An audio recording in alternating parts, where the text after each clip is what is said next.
آج ہم حکمت نمبر 36 پر غور کریں گے۔ یہ امام علی علیہ السلام کا وہ قول ہے جس میں فرمایا گیا، جو شخص اپنی آرزوؤں کو طول دیتا ہے وہ اپنے اعمال برباد کر دیتا ہے۔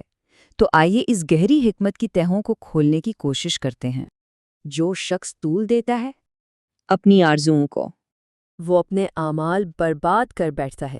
تو یہ ہے وہ طاقتور قول جو آج ہماری گفتگو کا مرکز ہے۔ ایک سادہ سا جملہ، لیکن اس میں خواہش، عمل اور روحانی بربادی کے درمیان گہرا تعلق بیان کیا گیا ہے۔ تو آئیے سب سے پہلے اس قول کے پہلے حصے کو سمجھتے ہیں۔ خواہش کو طولانی کرنے کا اصل مطلب ہے کیا؟ دیکھیے، یہاں بات عام فطری خواہشات کی نہیں ہو رہی، بلکہ یہ اشارہ ہے مادی چیزوں کی غلامی کی طرف۔ یہ ایک ایسی کیفیت ہے جہاں انسان پوری طرح سے ہتھیار ڈال دیتا ہے اور اس کی روحانی ترقی، اس کی جو گروتھ ہے وہ رک جاتی ہے۔ اور یہ جو نہ ختم ہونے والی چاہت ہے نا، یہ اصل میں ایک قید خانہ بنا دیتی ہے۔ ہوتا یہ ہے کہ آرام اور آسائش کی چیزیں ہی ہمارا اصل مقصد بن جاتی ہیں، اور پھر انسان آپ دیکھیں اپنی مرضی کے بغیر ایک بے بس غلام کی طرح ہو جاتا ہے۔ اس کی روح کی جو آزادی ہے، جو پرواز ہے، وہ چھن جاتی ہے۔ اور سچ پوچھیں تو یہ اپنی ہی عزت نفس کے خلاف ایک بغاوت ہے۔ اچھا، اب سوال یہ پیدا ہوتا ہے کہ خواہش کی یہ جو غلامی ہے، یہ ہمارے اعمال کی بربادی کا سبب آخر بنتی کیسے ہے؟ لیکن اعمال ٹھیک برباد کیسے ہوتے ہیں؟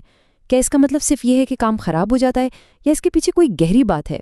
اس کا پہلا اور سب سے سیدھا نتیجہ وہ اندرونی ہوتا ہے، یعنی جب دنیاوی آرزوؤں کو بہت لمبا کیا جاتا ہے تو اس کا اثر دل پر پڑتا ہے اور دل سخت ہو جاتا ہے۔ اور ایک سخت دل وہ دل ہے جو اپنے رب سے دور ہو جاتا ہے۔ یہ صرف کوئی کہاوت نہیں ہے، بلکہ یہ ایک روحانی حقیقت ہے۔ دل کی یہ سختی انسان کو اپنے خالق سے بہت دور لے جاتی ہے۔ جب دل سخت ہو جائے تو وہ ایک ایسے مندر کی طرح ہو جاتا ہے جس کے دروازے عظیم خیالات اور پاکیزہ احساسات کے لیے بند ہو چکے ہوں۔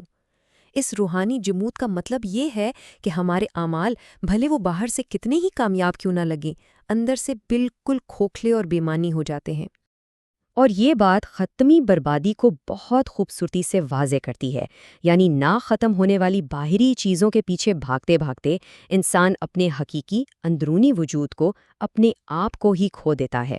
جیسا کہ امام علی نے فرمایا کہ تعجب ہے اس شخص پر جو اپنی کھوئی ہوئی چیزیں تو ڈھونڈتا ہے، لیکن اپنی کھوئی ہوئی ذات کو تلاش کرنے کی اسے کوئی فکر نہیں ہوتی۔ اچھا، اگر لمبی خواہش بربادی کی طرف لے جاتی ہے تو پھر وہ دوسرا راستہ کون سا ہے؟ متبادل کیا ہے جس کی طرف یہ حکمت اشارہ کر رہی ہے؟ تو اب ہمارے سامنے ایک بالکل واضح انتخاب آ جاتا ہے۔ ایک طرف ہے نہ ختم ہونے والی خواہش کا راستہ، اور دوسری طرف ہے قناعت کا راستہ۔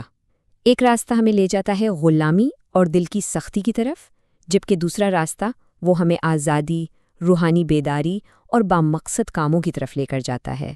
تو اصل بات یہ ہے کہ حقیقی دولت زیادہ چیزیں جمع کرنے میں نہیں، بلکہ اس مقام پر پہنچنے میں ہے جہاں انسان مزید کی ضرورت سے آزاد ہو جائے۔ جیسا کہ کہا گیا، قناعت وہ سرمایہ ہے جو کبھی ختم نہیں ہوتا۔ یہ ساری گفتگو ہمیں واپس وہیں لے آتی ہے جہاں سے ہم نے بات شروع کی تھی، لیکن اب اس طاقتور قول کی سمجھ بہت گہری ہو چکی ہے۔ آئیے اسے ایک آخری بار دیکھتے ہیں۔ یہ صرف ایک وارننگ نہیں ہے کہ بٹے ہوئے دل کی کیا قیمت چکانی پڑتی ہے، بلکہ یہ ایک زیادہ بامعنی زندگی گزارنے کا ایک نقشہ بھی ہے۔ تو آخر میں یہ سوچنے کی بات ہے کہ وہ کون سی خواہشات ہیں جو ہمارے اعمال کو شکل دے رہی ہیں؟ اگلی حکمت کے تجزیے کے لیے ہمارے ساتھ رہیں۔